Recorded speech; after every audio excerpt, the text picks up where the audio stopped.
Abale ndi alongo, takumananso ndipo tikupitiriza kusinkhasinkha za moyo wathu muno mulilongwe Archdiocese. Ndikuthokoza kwambiri chifukwa kuchokera mapulogalamu ena amene abwera takhala nawo m'mbuyomu ndalandiraponso mafunso ndemanga zina ndi zina zimene kumapeto kwa pulogalamu ino ndiyankhapo zinazo.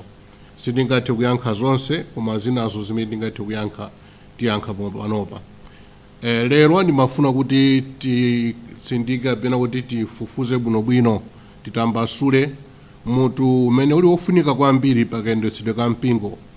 Mutu umenewo ndi moyo wa uzimu umene umapezeka pakati pa Khristu, pakati pa mpingo, imene pa Chingerezi manena kuti pastoral. Pastoral ndiye moyo umene uli Ambuye Yesu anatisiyira. Kuti timvetse bwinobwino kuti kodi utumiki umenewu ndi otani mu diocese kapena archdiocese, tiye tione Mateyo 28 kuyambira ndime ya 16 mpaka na 20. Mateyo 28:16 mpaka na 20. Amene tili ndi mabaibulo tikawerenge bwinobwino mawu amenewa. Ningofotokozera za mawuwa, ndipo mawuwa mukwadziwa bwinobwino akutiuza kuti Ambuye Yesu anayitana ophunzira ake aja kwayitana ndithu kumeneko ku Galileya, ndipo anapita pa phiri lina lake, ndipo anawuza kuti nyamukani pitani pa dziko lonse lapansi pano ndakupatsani mphamvu zoti mukalalike mukabatize anthu m'dzina la Atate ndi la Mwana ndi la Mzimu Woyera, ndipo akuti mukaphunzitse anthu zonse zimene ndakusiyiranizi, ndipo ndidzakhala nanu mpaka kumapeto kwa dziko lapansi pano. Nthambi zimene zinzofunikira kuti tizione bwinobwino. Choyambirira, Ambuye Yesu akuwasonkhanitsa ophunzira ake pamodzi, akuwapatsa ntchito. Timadziwa kuti si Mateyo 28 okhayi, palinso mavesi ena amene timawerenga m'malemba oyera timamva kuti Ambuye Yesu adawatuma awiriawiri, pena akutiuza choncho, ndipo pena kukhangati adatumanso kagulu kamene anakatuma kuti kapite kakalalike kuchotsa ziwanda ndi zina kuchiritsa anthu. Ambuye Yesu amatuma anthu, koma utuma uku kumene tikupeza pa Mateyo 28 ndi kumene timatsindika kwambiri kuti kodi udindo wathu ndi otani mu diocese. Aliyense ali ndi watumidwa aliyense. Ndiye tikamaona diocese ndiye kuti utumiki umenewu si wa ansembe okha kapena musipani azibambo ndi azimayi zipani za mu mpingo zija ayi, si okhawo ya okha. Mkhristu aliyense pamodzi ndi mpingo wonse akupemphedwa, akutumidwa mwa njira imeneyi. Ndiye kutumidwa kumeneko ndi kumene kumatilimbikitsa kutipatsa mphamvu kapena tine kuti mangolomera oti tipitize patsogolo moyo wa diocese. Popanda moyo wa uzimu palibepo diocese.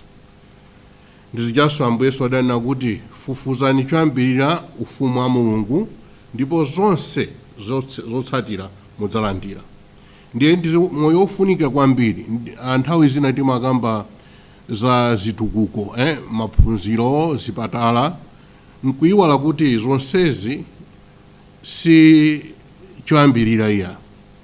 Titha kupanga zinthu zosiyanasiyana, zitukuko, kusonkha ndalama, kumanga zinthu zosiyanasiyana, koma sizitanthauza kuti pali moyo wa diocese. Moyo wa diocese choyambirira payenera kukhala moyo wa uzimu. N'chifukwa chake timalimbikira kwambiri nkhani ya pastoral. Mu archdiocese yathu ya Lilongwe tili ndi department imene ikutsogoledwa pali pano ndi bambo Frank Phiri, amene so ali wansembe wathu muno mu archdiocese. Koma archiepiscopi komanso bishop amene tinawo muno, ansembe onse, masistere, mabrother ndi akhristu onse, ndibwerezanso ntchito yathu chachikulu ndi kulalika uthenga wabwino.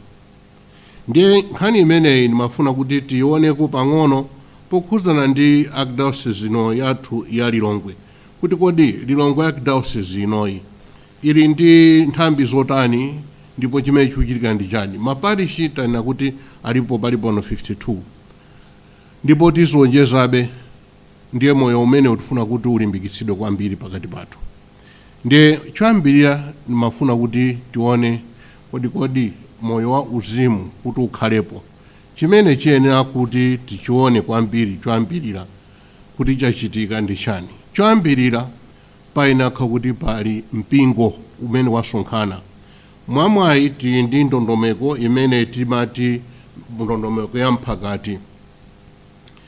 Tiyambe ndi banja ni pamene timadzoti timaphunzira moyo wauzimu. Tikachoka penepo timafika ku mphakati, kumene konso cholinga chokhalira pa mphakati ni mapemphero. Tikachoka penepo tifika pa parishi, pa dinare ndi ku diocese. Ndiye ndi bwino kuti tizione pakati pathu kuti kodi aliyense akutekeseka bwanji. Choyambirira polalika uthenga wabwino. Kachiwiri masakramenti kuti akupezeka. Kachitatu kodi akhristu akalandira masakramentiwa amatekeseka kuti akagawane zimene alandirazo ndi anthu ena. Pa Chingerezi timanena kuti missionary life. Aliyense ndi missionary. Ndiye mafuna kuti penepa moyo wa uzimu umenewu tiunikike kwambiri. Tili ndi amene amaphunzitsa katekisimu pa parishi, komanso tili ndi ansembe athu amene amatiphunzitsa chiphunziro mpingo. Siwokhawa koma aliyense ali ndi mbali yake yoti athe kulimbikitsa moyo wa mapemphero. Ndiye abale ndi alongo tibwere tipitizenso ndi nkhani imeneyi ya pastoral ya kuno ku Lilongwe Archdiocese. Maparishi awa ndanena kuti alipo 52. Tsopano maparishi amenewa maprogramu amene timayendetsera timatchula kuti mlozo. Ifenso kuno ku Archdiocese ndi programu imene timakhala nayo. Pakati pa milozo yathu timakhala ndi zichitochito kapena kuti ntchito zosiyanasiyana zokhudza ndi moyo wa uzimu. Nimafuna kuti ndisankhule chinthu chimodzi chimene nimafuna kuti makamaka chaka chino cha 2026 poyang'aniranso ndi zimene zachitika 2025 takumbutsidwa ni mpingo kuti moyo wathu wa mapemphero makamaka pa Ukaristiya tiyenera kutsindika kwambiri. Ukaristiya ni moyo, Ukaristiya ndi thupi la Ambuye Yesu chabwino timakhulupirira tonse, koma Ukaristiya ni moyo ndiponso Ukaristiya ndi umene umapangitsa kuti moyo wa uzimu ukhazikike pakati pathu.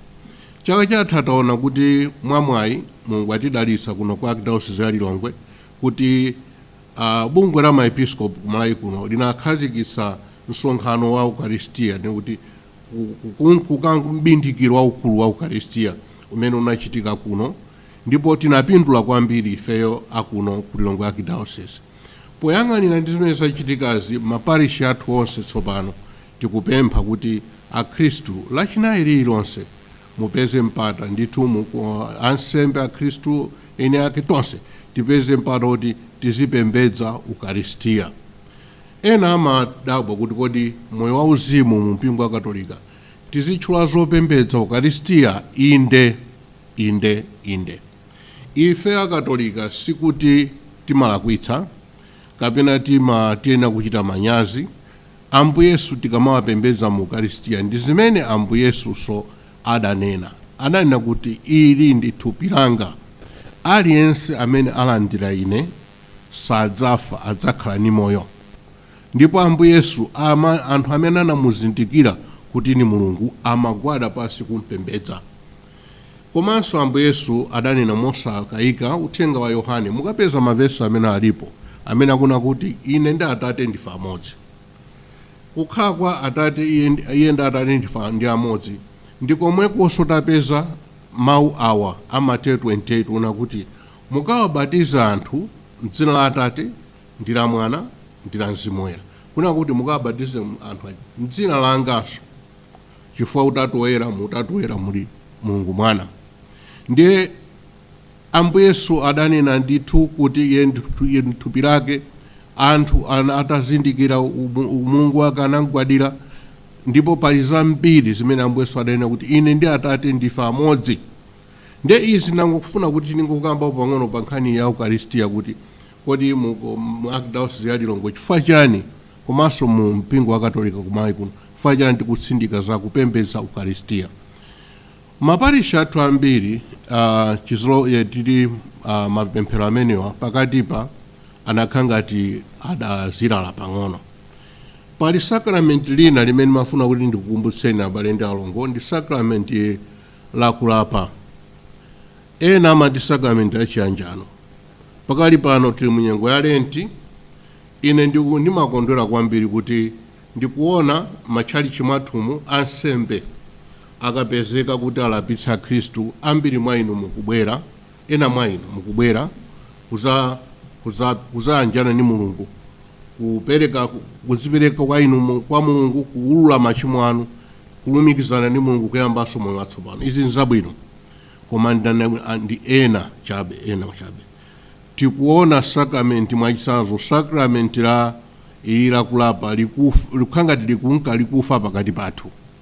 Ndinapita ku parish inake kumene ndinawapeza kuti kuchivumbulo kunali zikolopa, masache, ndowa, inali ngati ka storeroom choncho, ngati kosungirako zinthu. Ndiye nafunsa kodi anthu kuno unasiya kuchimwa? Ndi anthu amaseka, ayi sitinasiya kuchimwa, nanga kolapira kubwanji mwasiya ku masache. Ichi ndi chizindikiro chachikulu kuti pano paparish pano sakramenti linafa. Ndiye napempha ansembe kuti ansembe inuyo yambani inuyo kupita uko, ngakhale anthu asamabwere, kakhale ni kumeneko akudziwa kuti anthu azidziwa kuti uko kuli wansembe azibwera kuzalapa. Ine kupereka chitsanzo cha sakramenti komanso pali sakramenti monga ndikunena kuti sakramenti kupembedza Ukaristiya kumenekuku pakati pa timatayirira ndipo tinayiwala. Abale ndi alongo, tiye tidzutse chikatolika chathu, chikhristu chathu, komanso zizowe zathu, mapemphero athu achikatolika tiyenera kuyambanso kupembedza Ukaristiya. Ndiye ndikupempha kuti ayambapo, ndikuthokoza kuti mwayambapo ndithu maparisha ambiri tsopano lachinayi mupeza kuti madzulo alese akupita. Kwa ansembe athu timapempha nthawi zambiri kuti palinso masiku ena amene timatchula kuti masiku aja timati akupembedza kosaleka, perpetual adoration. Mutha kuyika Ukaristiya monga timayikira muja, mmene timayikira muja paguwa, muyatsa makandulo, anthu adziwe kuti Ukaristiya ulipo kuchalichi. Muyika nthawi kummawaku, ndi kuti aliyense akafika apeza nthawi athakulowa ntchalichi muja 5 minutes, 10 minutes, 15 minutes akupembedza Ukaristiya uja. Pomafika madzulo mutha kupanga udalitso kuti anthu amene alipo pene nthawi imeneyo alandire madalitsonso apadera. Pali umboni abale ndi alongo kuti amene amapembedza Ukaristiya Satana samamuyandikira. Ndibwerezanso izi, amene amakhala pafupi ndi Ambuye Yesu, chimodzimodzi amene amakhala pafupi ndi Amayi Mariya kudzera mpemphero wa korona, Mulungu Satana sangasewere naye. Zinazi tikamadandaula ndifo timafoka dala tokha timalola kuti Satanayo apeze mazenera oti alowerepo chifukwa cha kunyalanyaza kwathu kwa mapemphero. Ndiye pali masakramenti 7 aja amene masakramenti onse tikuwadziwa amene tikupempha kuti Akhristu tiye tiziyandikira masakramenti amenewa. Palinso zina ndi zina zimene ife Akatolika timagwiritsa ntchito pa mapemphero, korona ndi zinaso. Ndiye izi mukuzidziwa Akhristu, nangofuna kuti tikumbutsanepo za makamaka kuno ku Lilongwe Archdiocese. Ndiye pali nkhani imene mafuna kuti tikambirane pa utumiki wa nsembe. Tsopano panabwera funso, ndipo ndifuna kuti ndigwiritse ntchito funso limeneli kutambasula nkhani ya pastor kutumikira mu mpingo. Funso limuna kuti kodi ambuye episkopi, kodi mmagwiritsa ntchito ndondomeko zotani popanga transfer ansembe? Chifukwa tikudabwa kuti ansembe kwina alipo mmodzi, wina alipo atatu, komanso tikudziwa kuti mu archdiocese yathu palibe vuto osamala ansembe. Akutero akuti iwo akuti amene abweresa nkhani imeneyo kwa iwo akuti akhristu inuyo palibe vuto osamala ansembe. Ansembe alipo awiri ka atatu ka 20 ati mutha kusamala. Akutero iwo. Ndeni mafuna kuti ndinene kuti chambirira ansembe pamene tikuwapanga transfer mwina tichoselero ti transfer. Chifukwa tikati transfer pa Chingerezi ndi kuti kumsuntha munthu apa kukamusiya apa. Izo ndizona zimachitika. Koma ndikutumidwa pa Chingerezi timati obedience, kumvera. Chifukwa chani ansembe amatumidwa kukatumikira kwakuti osakhala kwakuti kapena ena amakhala kwa atatu uku ena kwa amakhala kwa awiri. Ndikadakonda choambirira kuti episcopi aliyense amakhala kuti ife mabishop tikadakonda kuti parish iliyonse pakhala ansembe okwanira oti anthu mulandire masakramenti ndi moyo wanu wauzimu. Zikanatheka kuti pa parish pakhala ansembe 10, ine ndikanakhala woyambirira kuyikapo 10. Chifukwa choyambira njoti inu akhristu muyandikire masakramenti. Koma pali nkhani ya zinthu zingapo zimene zimabweranso yapo. Choyambirira nchakuti pomutuma wansembe timaona kusowekera kwa diocese kudera kumene kuyenera kupita wansembe. Ndiye timaona sikuti wa episcopi amangokhala yekha popanga maganizo amenewa. Timafunsa maganizo apo ndi apo. Timaona kuti kodi pakali panopa tikamaona kusowekera kwa moyo wauzimu, kodi tiyambe kupereka kuti mwina tionjezere kuti ansembe, koma tikatero suna kuti ukoko ena tawamana ya.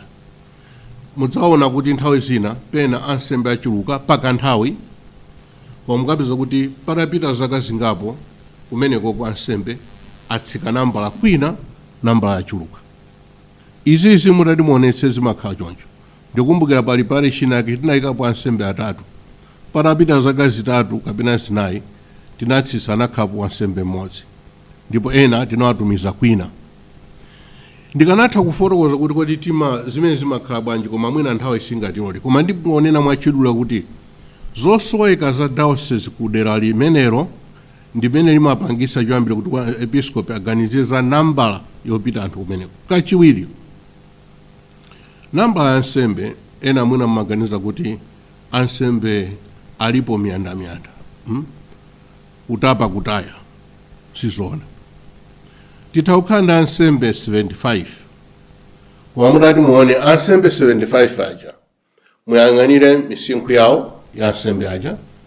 Ena amakhala kuti atumikira zaka zambiri ndipo ali ndachikulire pa msinkhu. Amene atimaganiziranso popereka ntchito. Komanso muzati muone kuti ansembe omwewa pali ena aina kutumikira ku parish, ena aina kutumikira mu diocese ma office ena ndi ena amene amakhala ofunikira. Ndezi makhala zogawana kwa amene alipo ansembe oti alipo ndi mphamvu titero zimakhala zogawana.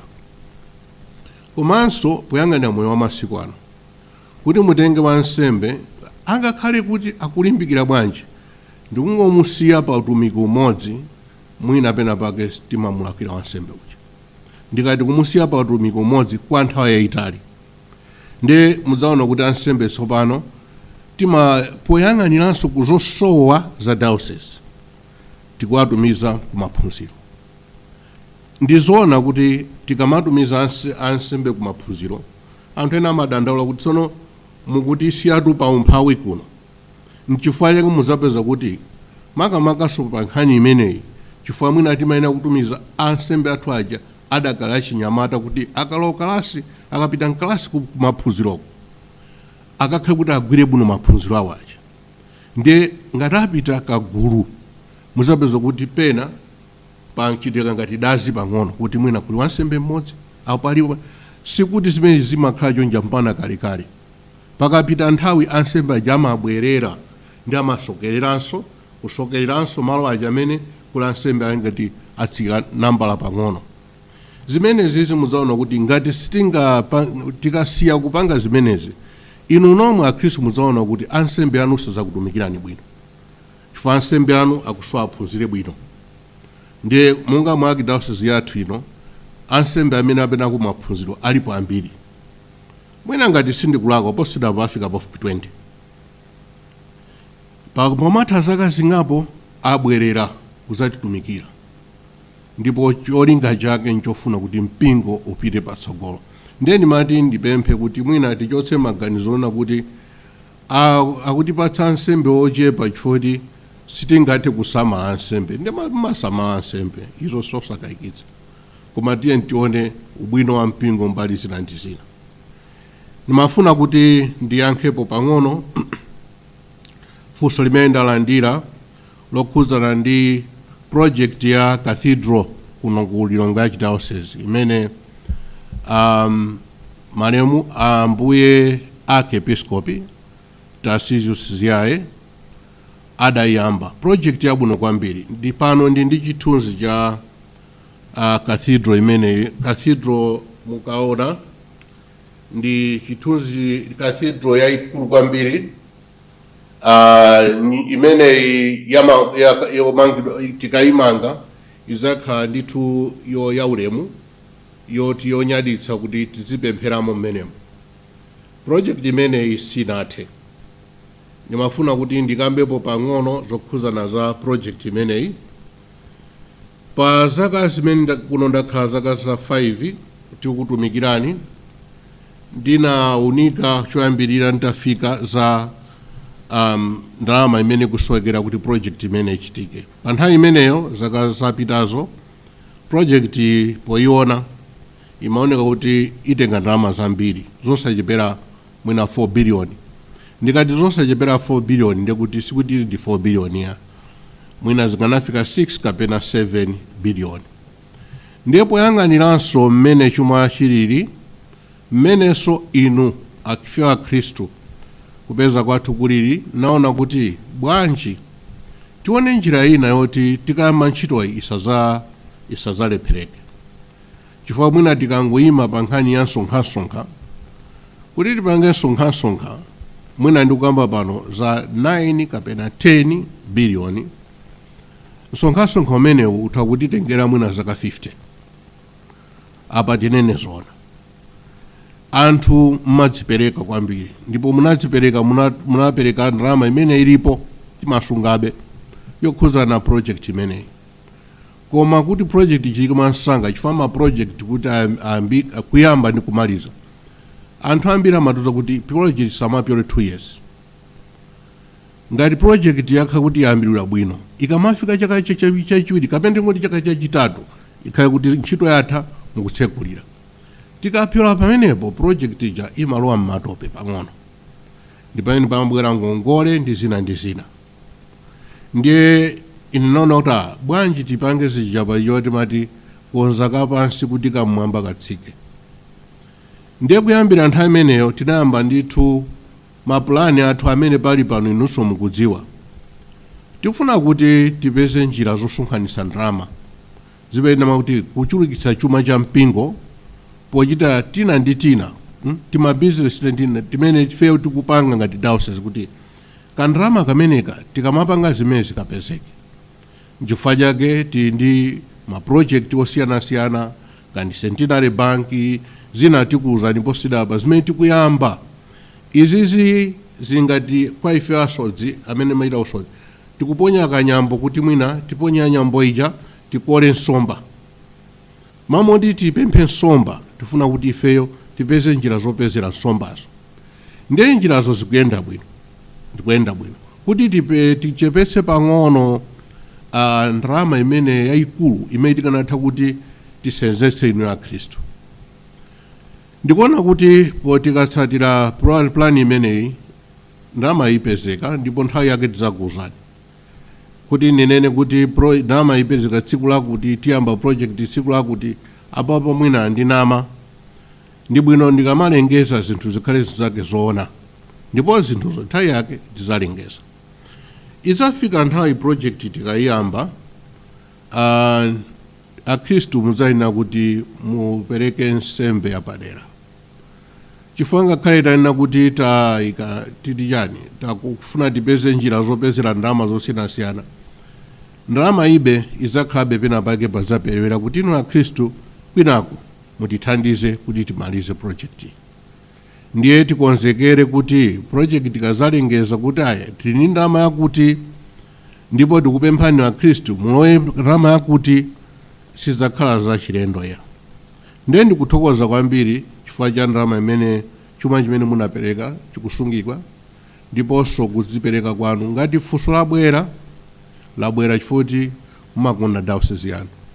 Inenso diocese ndimayikonda kwambiri. Project iyi sindifuna kuti imene ikhati iwaleya, sinayiwalidwe. Zikomo kwambiri abale ndi alongo, tsiku labwino, Mulungu atidalitse.